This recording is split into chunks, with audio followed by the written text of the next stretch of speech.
Hello friends, welcome to our YouTube channel Gyan Ka पिटारा। तो आज हम पढ़ेंगे एनसीईआरटी क्लास 10th के चैप्टर नंबर 2 जिसका नाम है पॉलिनोमियल। तो चलिए शुरू करते हैं। अगर आपको मेरी वीडियोस पसंद आती हैं तो प्लीज़ लाइक, शेयर और सब्सक्राइब जरूर करें और कमेंट करके बताएं कि आपको कैसा लग रहा है, आपको समझ आ रहा है कि नहीं। तो चलिए शुरू करते हैं। तो आज का टॉपिक है पॉलिनोमियल। तो पॉलिनोमियल हम सबसे पढ़ेंगे एल्जेब्रिक एक्सप्रेशन। एल्जेब्रिक एक्सप्रेशन क्या होता है? एल्जेब्रिक एक्सप्रेशन वो होता है जो वेरिएबल और कांस्टेंट के प्रोडक्ट मतलब मल्टीप्लाई, जब वेरिएबल और कांस्टेंट आपस में मल्टीप्लाई होते हैं तब जो चीज़ हमें मिलती है उसे हम एल्जेब्रिक एक्सप्रेशन कहते हैं। जैसे हम इसे एक एग्जांपल से समझेंगे।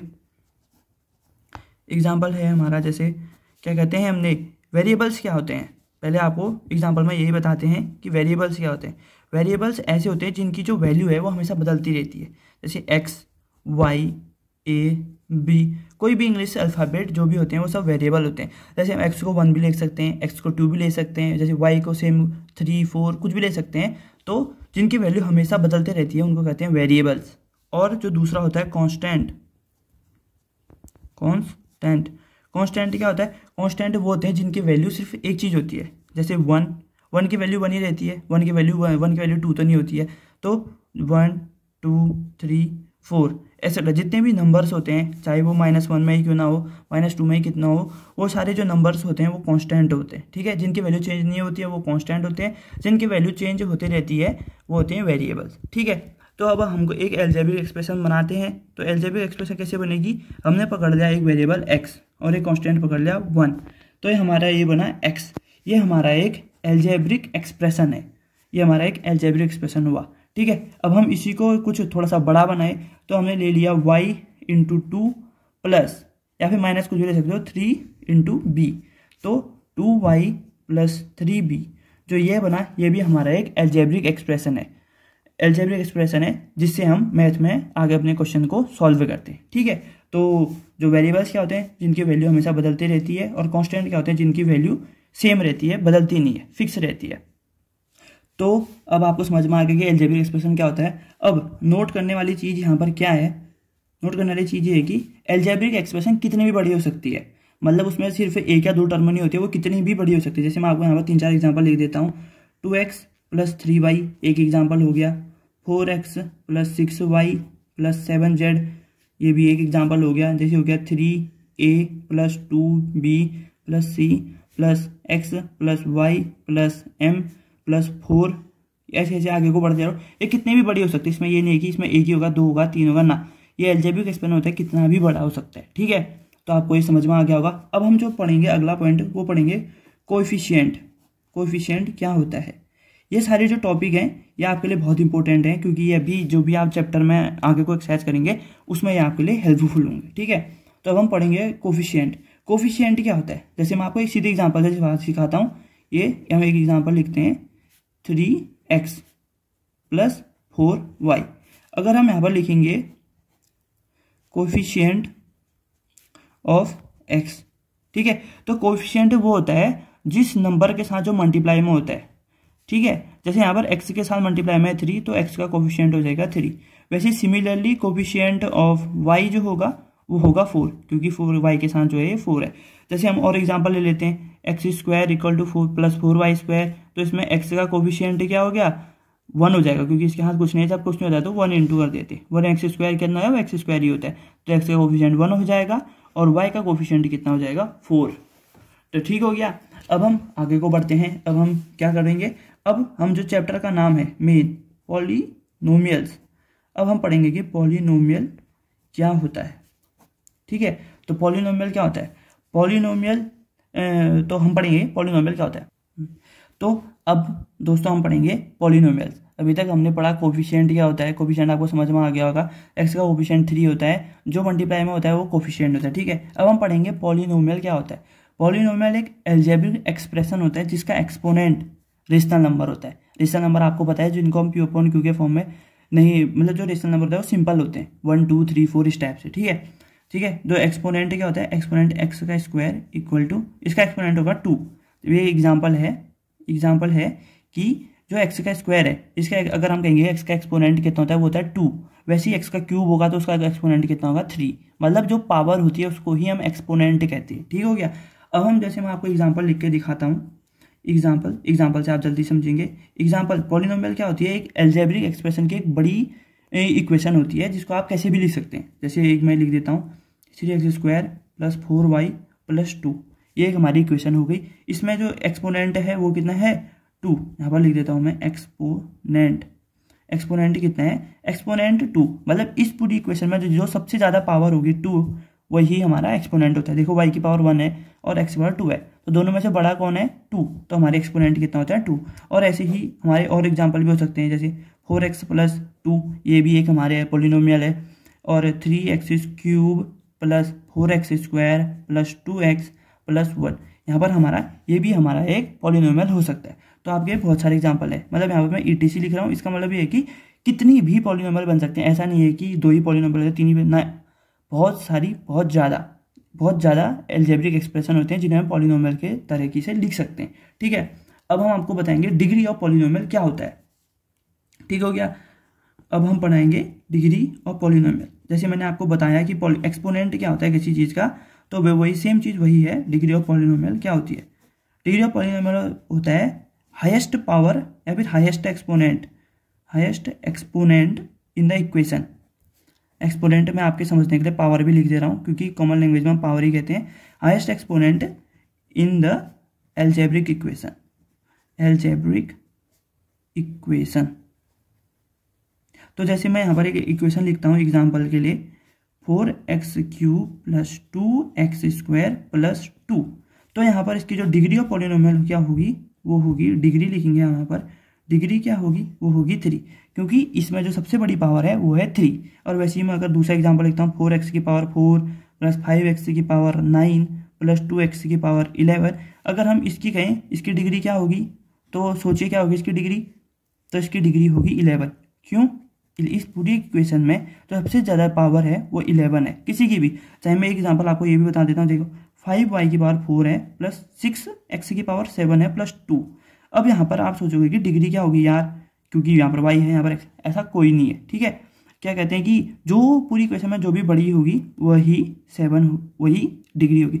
अगर आपने लिख दिया क्या कहते हैं कि अरे y क्या लगा है 4, x का 7 है ना, ऐसे गलत हो जाएगा। आपका क्या होगा? इक्वेशन पूरी गलत हो जाएगी, आपका आंसर गलत हो जाएगा। ठीक है, तो आप समझ के डिग्री ऑफ पॉलिनोमियल क्या होती है कि अलजेब्रिक इक्वेशन में जो सबसे बड़ी पावर होती है वही हमारी डिग्री होती है। और पॉलिनोमियल क्या होती है? एक अलजेब्रिक एक्सप्रेशन जिसकी जो पावर होती है उसमें पावर होनी चाहिए, चाहे 1 हो 2 हो, पावर होनी चाहिए। ठीक है, वो एक पॉलिनोमियल होता है। तो अब हम आगे को बढ़ते हैं अगले टॉपिक की ओर।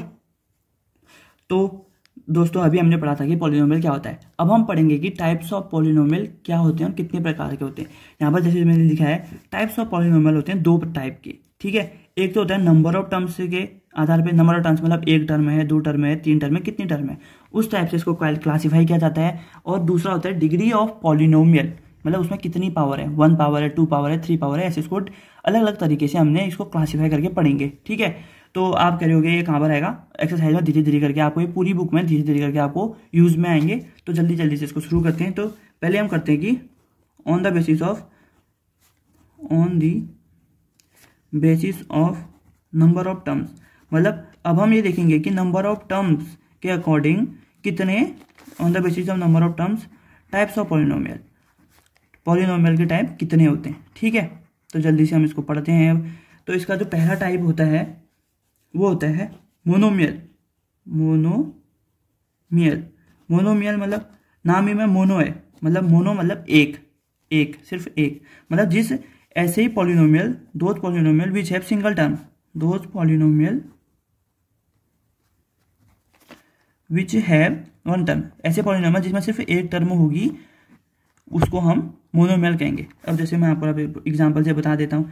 एग्जांपल है, देखिए जैसे 4x, सिर्फ बस 4x, x, y, a, 2y etcetera, इस टाइप के जो भी होंगे वो हमारे क्या होंगे? मोनोमियल होंगे।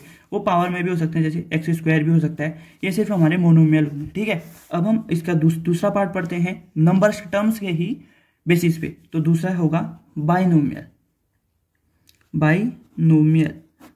मतलब बाई मतलब 2। ठीक है, ऐसे पॉलिनोमियल जिसमें 2 टर्म होती हैं उसे हम बाइनोमियल कहते हैं। Those polynomial which have two terms. ठीक हो गया दोस्तों, समझ आ रहा होगा सभी को, उम्मीद करता हूँ। तो जिसमें दो टर्म है उसे हम ये कहते हैं, क्या कहते हैं, बाइनोमियल।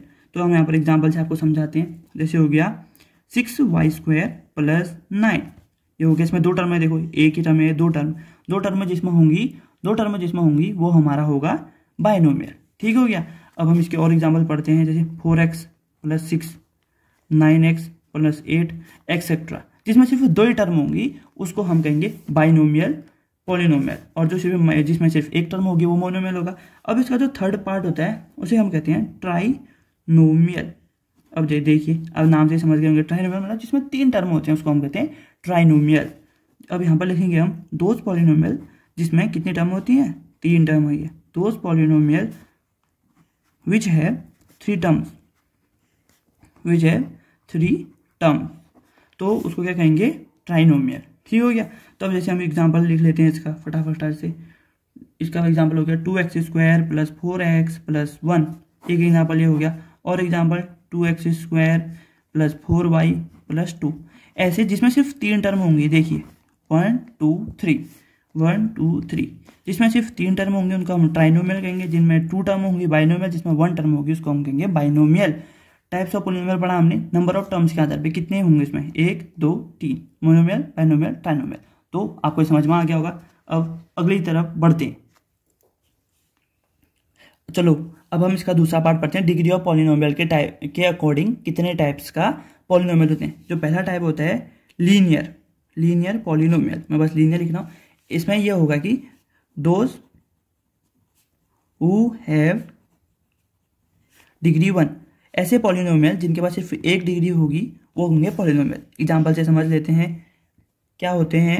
एग्जाम्पल से हम समझ लेते हैं 4x + y, जैसे लिखा, तो इन सब की पावर 1 है, तो यहाँ पर इसकी पावर डिग्री कितनी है, 1। तो ये जो क्या कहेंगे उसको लीनियर पॉलिनोमियल कहेंगे। तो अब हम दूसरे की ओर बढ़ते हैं। जो दूसरा पॉलिनोमियल होता है वो होता है क्वाड्रेटिक इक्वेशन होती है, वैसे ही क्वाड्रेटिक पॉलिनोमियल होता है।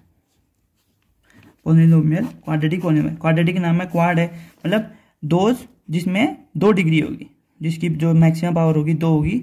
दोज हु हैव डिग्री 2, उसे हम क्या कहेंगे, क्वाड्रेटिक पॉलिनोमियल। जैसे एग्जांपल से आपको समझा देता हूँ, 2x² + 4x + 1, इसमें हाईएस्ट डिग्री कितनी है, 2, तो इसकी जो डिग्री होगी वो 2 होगी। ठीक है। आप इसके बहुत सारे एग्जांपल ले सकते हैं, मैं ये अपने मन से एक एग्जांपल बता रहा हूँ, तो इसके बहुत सारे एग्जांपल होते हैं। ठीक है। तो क्वाड्रेटिक पॉलिनोमियल जो होता है वो होता है जिसमें जो हमारी डिग्री होती है वो 2 होती है, उसे हम क्वाड्रेटिक पॉलिनोमियल कहते हैं। और जिन क्वेश्चन में जिसकी इक्वेशन में डिग्री सिर्फ 1 होगी उसे हम लीनियर पॉलिनोमियल कहेंगे। ठीक है। अब जैसे थर्ड है, अब थर्ड टाइप का भी पॉलिनोमियल होता है, जैसे वो होता है क्यूबिक पॉलिनोमियल। अब क्यूबिक समझ ही गए होंगे, जिसमें तीन होते हैं, दोज हु हैव डिग्री 3। ऐसे पॉलिनोमियल जिनमें जो हाईएस्ट पावर होती है वो 3 होती है, उसे हम क्यूबिक पॉलिनोमियल कहते हैं, डिग्री 3। तो मैं इसके एग्जांपल से आपको समझाता हूँ। इसका एग्जांपल क्या ले लेंगे हम, 3x³ + 4x² + 2x + 1, तो इसकी जो हाईएस्ट डिग्री है वो है हमारी 3। तो ये हमारा हो जाएगा क्यूबिक पॉलिनोमियल, और ये हमारा क्वाड्रेटिक पॉलिनोमियल है, और ये हमारा लीनियर पॉलिनोमियल है। तो आपको समझ में आया होगा। तो अब हमने पढ़ा डिग्री ऑफ पॉलिनोमियल की, तो ये लीनियर, क्वाड्रेटिक, क्यूबिक। तो अब हम पढ़ेंगे कि नंबर ऑफ जीरोज मतलब कि उसमें कितने रूट्स होंगे और उसके कितने रूट्स होंगे। ठीक है। रूट से बोले तो फैक्टर्स भी कह सकते हैं। अब 1 0 वाले मतलब जिसमें 1 0 किसके होते हैं, वो होते हैं लीनियर पॉलिनोमियल के। Linear polynomial has only 1 0, linear polynomial has 1 0। 1 0 मतलब इसका जो फैक्टर होगा सिर्फ 1 होगा। मैं आपको कॉमन एग्जांपल से समझाता हूँ। जैसे 2x + 1 है, तो इसको इक्वल टू 0 रखते हैं। ठीक है। तो 2x = -1 हुआ और x = -1/2, तो इसका जो फैक्टर हुआ सिर्फ 1 आया, ये हमारा क्या हो जाएगा, लीनियर पॉलिनोमियल। ऐसे ही हम जो इसका दूसरा पार्ट होता है वो पढ़ेंगे। दूसरा पार्ट होता है क्वाड्रेटिक पॉलिनोमियल। ठीक है। तो हम क्वाड्रेटिक पॉलिनोमियल के बारे में पढ़ते हैं। क्वाड्रेटिक पॉलिनोमियल वो होते हैं जिनमें 2 0 होते हैं, मतलब हम यहाँ पर हेडिंग डालेंगे 2 0, जिनमें 2 0 होते हैं। ठीक हो गया। 2 0 किनमें होंगे, अभी बताया था मैंने, क्वाड्रेटिक पॉलिनोमियल हैज 2 0। ठीक हो गया। मैं उम्मीद कर रहा हूँ कि आपको समझ में आ रहा होगा। यह कोई मुश्किल नहीं है, आराम से ध्यान से इसको अगर देखेंगे तो आपको समझ में आ जाएगा। ठीक है। धीरे से ध्यान से बिल्कुल ध्यान देते हुए पढ़िए, तो आपको समझ में आ जाएगा। तो अब मैं इसका एग्जांपल लिख देता हूँ, x square plus x plus 2x plus 1 equal to 0। तो x square plus x plus 1 equal to 0, x plus 1 plus 1 x plus 1 equal to 0, x plus 1 equal to 0। तो यहाँ पर से एक्स प्लस 1 इक्वल टू 0 रखेंगे तो x equal to -1 आएगा, x plus 1 equal to इसको भी 0 रखेंगे तो एक्स इक्वल टू -1 आएगा। तो एक्स की यहाँ पर से दो वैल्यू आएंगे, -1, -1। ठीक है, तो मैं क्या कहते हैं कि हमने यहाँ पर फैक्टराइजेशन मेथड यूज करी। ठीक है, जिसको आता है ठीक है, वरना मैं इसको अगली वीडियो में एक्सप्लेन कर दूंगा अच्छे तरीके से किस तरीके से हम इसको फैक्टराइज करते हैं। तो अभी मैंने यहाँ पर जल्दी से सीधे से कर लिया है। तो 2 जीरोस किस में होते हैं, क्वाड्रेटिक पॉलिनोमियल में 2 जीरोस होते हैं। 2 जीरोस मतलब 2 फैक्टर, जैसे इसके देखो 2 फैक्टर है, -1, -1। ठीक है, अब हम इसके थर्ड और लास्ट फैक्टर की ओर बढ़ते हैं, जिसमें होते हैं 3 जीरोस। बोले तो 3 फैक्टर्स। अब नाम से 3 जीरो है, मतलब क्यूबिक पॉलिनोमियल में होंगे 3 factors. Cubic polynomial has 3 zeros. ठीक हो गया। जैसे मैं आपको एक इक्वेशन बता देता हूँ, वैसे ये आपकी कोर्स में तो है नहीं, बस इसलिए मैं सिर्फ आपको इक्वेशन बता देता हूँ, x cube plus 2x square plus x plus 1 equal to 0। ऐसे ही बहुत सारे एग्जाम्पल होंगे जहाँ पर आपको 3 जीरोस वाले रूट मिल जाए। देख लेना इक्वेशन में, जिसमें मतलब हाईएस्ट पावर, जितने हाईएस्ट पावर होगी उतने ही उसमें जीरोस होंगे। जैसे मैं देखो हाईएस्ट पावर 2 है तो इसमें 2 जीरोस हैं, और जैसे इस वाली इक्वेशन में देखिए हाईएस्ट पावर 1 है एक्स की, तो इसकी जो सिर्फ जीरोस थे 1 ही थे, और इसमें 2 है तो इसमें 2 रूट्स हैं, और इसमें 3 जीरोस है बोले तो 3 होंगे, तो इसके 3 रूट होंगे। ठीक है, तो मैं उम्मीद करता हूँ कि आपको ये समझ में आया होगा। आप इसको ध्यान से पढ़िए, बिल्कुल एक बार बिल्कुल ध्यान से देख के पढ़ना है इसको। ठीक है, अब मैं अगली जो वीडियो आएगी उसमें मैं इसकी एक्सरसाइज अच्छे तरीके से एक्सप्लेन कर लूँगा। ठीक है, और आप इसको ध्यान से देखिए, इसमें कोई ज़्यादा मुश्किल नहीं है, धीरे से आप उसको समझना। और अगर आपको ये समझ में आया है और आपको कोई भी क्वेश्चन होगा तो आप कमेंट सेक्शन में पूछ सकते हैं। तो आप इस वीडियो को लाइक कीजिएगा, चैनल को सब्सक्राइब कीजिएगा, और क्या कहते हैं, अगर आपको किसी पर्टिकुलर टॉपिक पे, साइंस, फिजिक्स, केमिस्ट्री, किसी भी टॉपिक पे आपको वीडियो चाहिए तो आप कमेंट में लिख देना, मैं उसके बारे में एक्सप्लेन करके उसकी एक अलग से वीडियो बना के मैं अपने चैनल पे पोस्ट कर दूंगा। तो thanks for watching, have a good day.